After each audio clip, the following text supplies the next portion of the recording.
Hello everyone, this is Sameer Sharma and you are watching Sameer Sharma biology. और आज का वीडियो होने वाला है क्लास 10th के स्टूडेंट्स के लिए।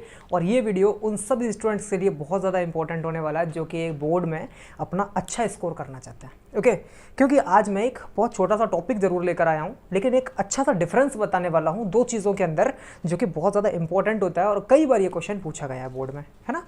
तो उस पर थोड़ा सा हम लोग फोकस करते हैं। देखिए बेटा, जो हमारा चैप्टर चल रहा है क्लास 10th के लिए, जिसका नाम है लाइफ प्रोसेसेस। हालांकि ये काफ़ी लंबा चैप्टर है जिसमें हमें बहुत कुछ पढ़ना है यार। अभी तो हमारा सीरीज़ चल रहा है।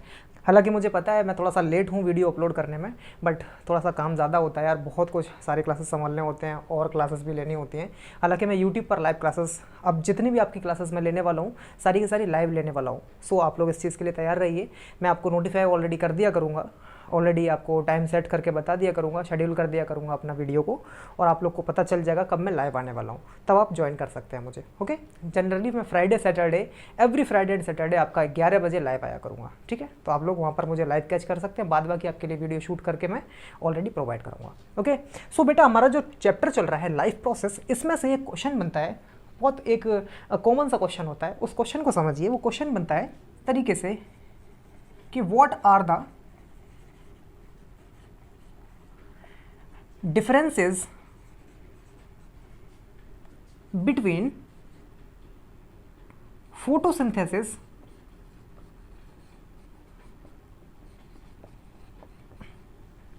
and respiration।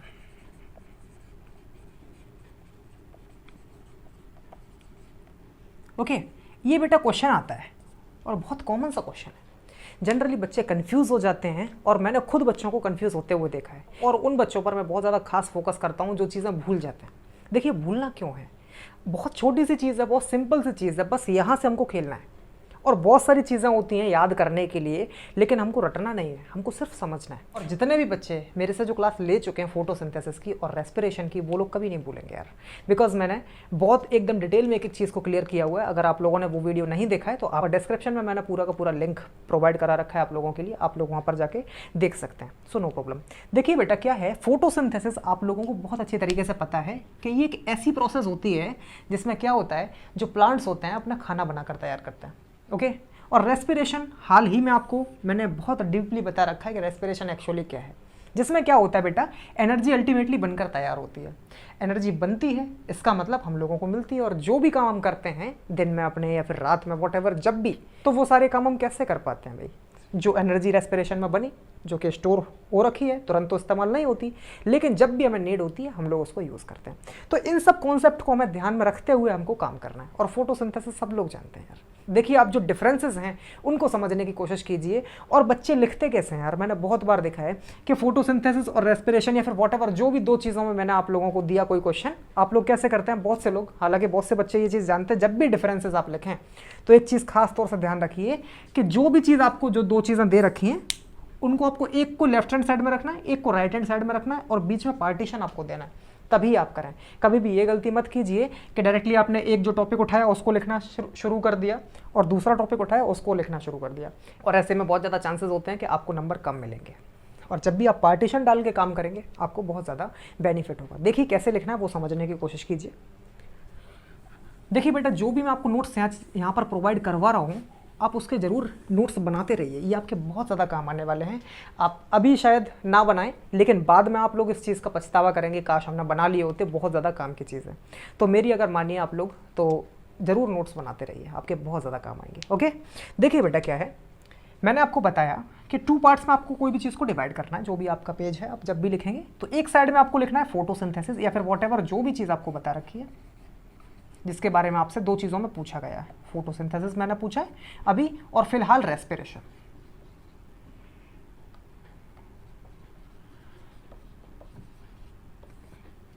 देखिए, जो भी स्टूडेंट्स हैं, अगर अब तक आप लोगों ने फोटोसिंथेसिस और रेस्पिरेशन के बारे में डीपली नहीं पढ़ा है, तो मैं आपको रिकमेंड पहले ये करूंगा कि आप सबसे पहले मेरे वीडियोस पर जाइए और उनको देखिए, पहले अपना क्लियर कीजिए कि एक्चुअली ये है क्या, तब हम बहुत अच्छे से समझ पाएंगे। देखिए, आपको याद होगा बेटा, रेस्पिरेशन में मैंने आपको बताया था कि ये एक कैटाबॉलिक प्रोसेस होती है। कैटाबॉलिक, जिसको हमने ब्रेकअप के नाम से मैंने बताया था, बहुत ज़्यादा स्पेशल चीज़ हो जाती है, उसको समझना आसान हो जाता है। कैटाबॉलिक जब भी आप वर्ड देखेंगे मतलब समझ लेंगे किसी चीज़ का ब्रेक हो रहा है, फिर ब्रेक डाउन किया जा रहा है उस चीज़ को। ओके, ब्रेक डाउन हो रहा है, और किसी भी चीज़ का बोले तो एक बड़े मॉलिक्यूल का छोटे छोटे मॉलिक्यूल्स में डिवाइडेशन हो रहा है, दैट्स इट। जिससे बनकर क्या तैयार हो रहा है बेटा, एनर्जी बनकर तैयार हो रही है इन द रेस्पिरेशन। ओके, अब देखिए अगर हम कॉमन सी जानकारी देखें तो इसमें क्या बेटा, एनर्जी रिलीज होती है। ओके, अगर फोटोसिंथेसिस की तरफ देखें तो यहाँ पर क्या होता है, यहाँ पर बेटा कुछ खास चीज़ों का यूज़ किया जाता है, जैसे कि कार्बन डाइऑक्साइड, जैसे कि वाटर, और सनलाइट का यूज़ किया जाता है, क्लोरोफिल का यूज़ किया जाता है। ओके, देन आफ्टर बनकर क्या तैयार हो जाता है हमारा, ग्लूकोज C6H12O6, यानी कि इसका फॉर्मेशन होता है।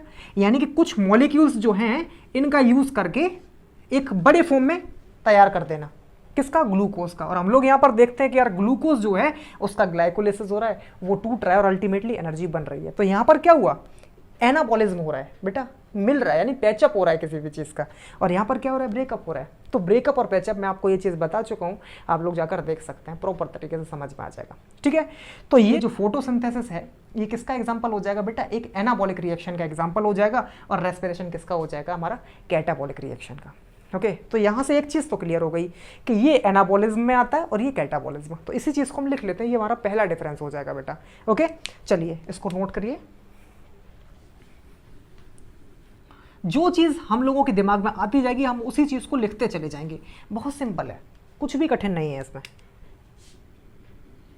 देखिए फोटोसिंथेसिस में पहला पॉइंट हम लिख सकते हैं, it is a anabolic reaction. देखिए जो भी चीज़ है, जो चीज़ हम बोलते जाएंगे उसी चीज़ को लिखते जाएंगे। हमने लिख लिया ये एनाबॉलिक रिएक्शन है या फिर एनाबॉलिज्म का प्रोसेसर है पूरा का पूरा। अगर रेस्पिरेशन की बात करते हैं बेटा, ये क्या है, एक कैटाबॉलिक प्रोसेस होती है। और पूरा का पूरा मैंने अभी आपको इक्वेशंस बनाकर तो दिखाई दिया था, है ना। चलिए तो हम इसमें लिख सकते हैं, it is a catabolic reaction, या फिर जो फिनोमेना होता है यहाँ पर कैटाबॉलिज्म का होता है। ओके, तो हम लिख सकते हैं कैटाबॉलिक रिएक्शन। ओके, क्योंकि यहाँ पर कोई चीज़ टूट रही है और एनर्जी में कन्वर्ट हो रहा है, यहाँ पर कोई चीज़ बन रही है। ठीक है, चलिए अगर हम दूसरे पॉइंट की बात करें बेटा, यहाँ पर और यहाँ पर, तो हम कह सकते हैं, हम लोगों को पता है कि फोटोसिंथेसिस सिर्फ और सिर्फ दिन में हो सकती है, कभी भी रात में नहीं हो सकती। और रेस्पिरेशन भाई कभी भी हो सकती है, जब हम ऑक्सीजन लेंगे रेस्पिरेशन होगा। ओके, क्योंकि जब अगर ऑक्सीजन नहीं लेंगे ऐसा तो कोई टाइम ही नहीं आएगा, है ना। तो हम हमेशा ऑक्सीजन लेते रहेंगे और रेस्पिरेशन होता रहेगा, क्योंकि ये कभी भी हो सकती है प्रोसेस। ओके, और जो फोटोसिंथेसिस है ये कभी भी नहीं हो सकती, सिर्फ और सिर्फ डे टाइम में हो सकती है, जब इसको सनलाइट मिलेगी तब हो सकती है। ओके, तो इस चीज़ को हम लिख सकते हैं, it occurs only day time. लेकिन इसमें लिख सकते हैं हम, इट अकर्स ऑल टाइम, चाहे दिन हो रात हो कभी भी। तो इस चीज़ का ध्यान रखिए बेटा, ये सिर्फ और सिर्फ कब हो रही है, डे टाइम में हो रही है, और ये ऑल टाइम हमेशा हो रही है। ये एनाबॉलिक रिएक्शन है, ये कैटाबॉलिक रिएक्शन है। चलिए आगे थोड़ा सा बढ़ जाते हैं। देखिए अगले पॉइंट की अगर तरफ हम लोग चलते हैं तो हम लोग देख सकते हैं डे टाइम में हो रही है, इसका मतलब कुछ खास ऐसे सेल्स होंगे जो क्या कर रहे हैं, जो लाइट एनर्जी को कैप्चर करने का काम कर रहे हैं। ओके, लेकिन यहाँ पर तो ऐसी कोई बात नहीं करी गई है। तो हम लोग यहाँ पर कह सकते हैं कि हैविंग, ये जो प्रोसेस है फोटोसिंथेसिस की, खास उन जगहों पर हो सकती है जिस जगह पर वो सेल्स स्पेशल टाइप के हैं जो ट्रैप कर सकते हैं किसको, सनलाइट को। बिकॉज सनलाइट नहीं होगा तो ये प्रोसेस नहीं हो पाएगी। तो हम लोग कह सकते हैं कि it occurs only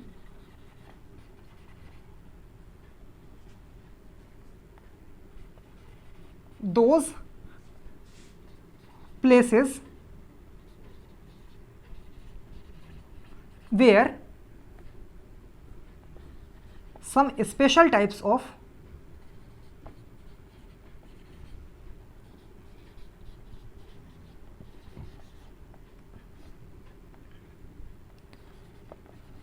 light capturing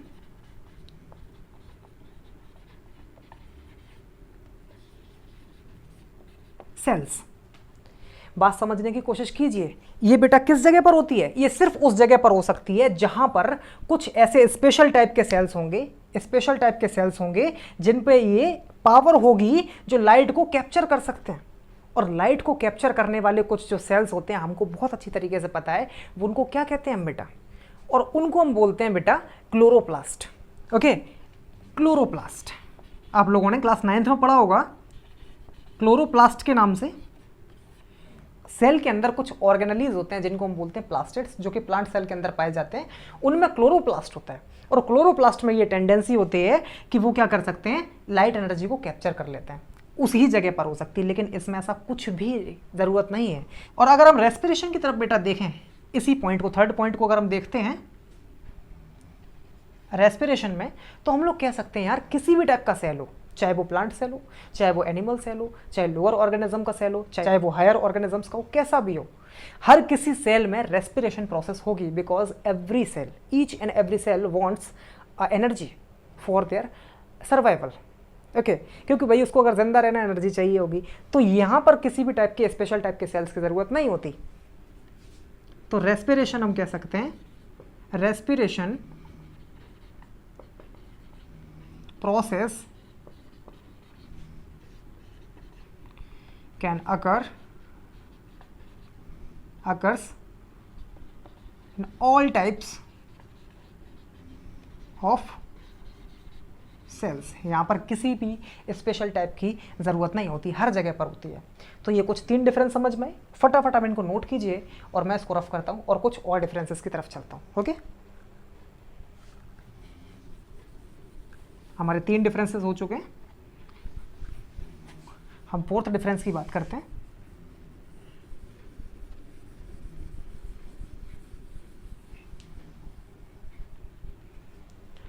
चलिए 4th डिफरेंस में देखते हैं। इसमें समझने की कोशिश कीजिए। देखिए फोटोसिंथेसिस जो प्रोसेस है, इसमें क्या होता है बेटा? इसमें ऑक्सीजन को रिलीज किया जाता है। ओके, यहां पर क्या होता है कि ऑक्सीजन जो होती है वो क्या होती है बेटा? इवोल्व होती है। evolves carbon dioxide and water used। बात समझ में आई? यहां पर क्या हुआ? O2 इवोल्व हुई, यानी बाहर निकली इसमें, और कार्बन डाइऑक्साइड और वाटर का यूज होता है, ऑब्वियसली हम लोगों को पता है। अब रेस्पिरेशन में हम लोगों ने ये चीज जानी थी कि हमने जब एरोबिक रेस्पिरेशन पढ़ा था बेटा, तो वहां पर क्या था? ऑक्सीजन का यूज हुआ था और निकला क्या था? कार्बन डाइऑक्साइड और वाटर के मॉलिक्यूल्स, ये चीज़ था। अगर हम थोड़ा सा और देखें एरोबिक रेस्पिरेशन में, तो वहाँ पर बेटा ना तो कार्बन डाइऑक्साइड निकली थी और ना ही ऑक्सीजन का यूज़ हुआ था। तो यहाँ पर ये वेरी कर रहा है। तो हम लोग यहाँ पर लिख सकते हैं बेटा कि ऑक्सीजन में और मे नॉट रिक्वायर्ड। तो ऑक्सीजन की ज़रूरत पड़ भी सकती है और नहीं भी पड़ सकती है। एंड कार्बन डाइऑक्साइड में रिलीज और नॉट। तो हम लोगों को ये चीज पता चल गई बेटा कि देखिए ऑक्सीजन जो है वो यूज हो भी सकती है रेस्पिरेशन में in the case of aerobic, और एनारोबिक में नहीं भी हो सकती है। तो हमने लिख दिया मे और may not required.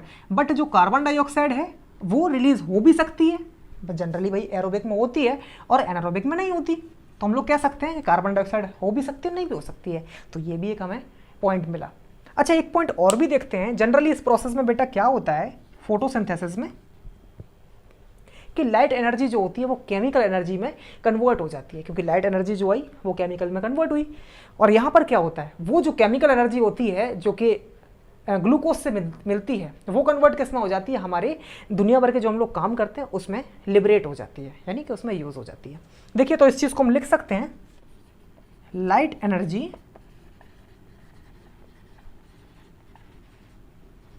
Converts into chemical energy. देखिए जो लाइट एनर्जी है ये किस में कन्वर्ट हो गई?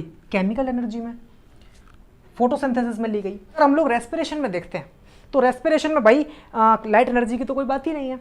और लाइट एनर्जी की बात नहीं है, लेकिन यहाँ पर केमिकल जो एनर्जी होगी in the form of glucose वो लिबरेट हो जाएगी। किस में बेटा? एनर्जी में। ठीक है, तो अल्टीमेटली हम लोग यहाँ पर जो बात कर रहे हैं, और यहाँ पर हम लोग देख सकते हैं केमिकल एनर्जी जो है, केमिकल एनर्जी बेटा बोले तो कौन? ग्लूकोज। ओके, लिबरेट होती है यानी कि फ्री होती है, यानी निकलती है। Chemical energy liberates and used for daily life activities. Okay, हम लोगों ने क्या देखा कि यहाँ पर लाइट जो एनर्जी होती है वो कन्वर्ट किस में हो जाती है बेटा? केमिकल एनर्जी में। और यहाँ पर जो केमिकल एनर्जी होती है यानी कि ग्लूकोज, वो टूटती है फिर लिबरेट होती है किस में? एनर्जी में। और अल्टीमेटली उसको हम इस्तेमाल किस में करते हैं बेटा? लाइफ की अपनी एक्टिविटीज कराने में। तो ये कुछ मैंने पॉइंट्स लिखे थे, इसमें आपका लॉन्ग आंसर भी खत्म हो जाएगा, इसमें आपका शॉर्ट आंसर भी खत्म हो जाएगा, इसमें आपका वेरी शॉर्ट आंसर भी खत्म हो जाएगा, इसमें आपके टिक मार्क क्वेश्चन भी मिल जाएंगे, सब कुछ मिल जाएगा। और आपको एक तरीका पता चला किस तरीके से हमको क्वेश्चन लिखना है। तो मेरा ये चीज़ बहुत अच्छी तरीके से ध्यान रखिए बेटा कि जब भी आपका क्वेश्चन आता है डिफरेंस करने में किसी दो चीज़ों में, तो खास चीज़ से ध्यान रखिए कि आपको बीच में सेपरेशन लगाना है और आपको लेफ्ट हैंड साइड और राइट हैंड साइड पर कोई भी चीज़ को नोट करके दिखाना है। सो आई होप आप लोगों को ये चीज़ अच्छी लगी होगी, and if you really enjoyed this video then please hit the like button, share this video to your friends and subscribe this channel. और एक चीज़ का ध्यान रखना, बेल आइकन को ज़रूर दबा लेना ताकि जो भी मैं आप लोगों के लिए लेटेस्ट वीडियो लेकर आऊँगा आप लोग को सबसे पहले मिल जाए। सो फटाफट हम लोग यार जल्दी से नई वीडियो में मिलेंगे और जल्दी से आपके लिए लेकर आऊँगा, आपको वेट बिल्कुल भी नहीं कराऊंगा। और कुछ बच्चे मेरे से बोल रहे हैं भाई कि सर मोटिवेशनल वीडियो लेकर आइए, मोटिवेशनल वीडियो डालिए, तो कोशिश उस पर भी करूँगा। हालांकि मैंने कभी ऐसा ट्राई नहीं किया, बट मैं ज़रूर ट्राई करूँगा, आप लोगों ने बोला है तो। ओके, सो जल्दी से हम लोग फटाफट नए लेक्चर में मिलेंगे। तब तक के लिए आप लोग नोट्स बनाते रहो, खुश रहो, मज़े करो, ऐश करो, बस पढ़ाई मत छोड़ो। Okay, bye bye, take care.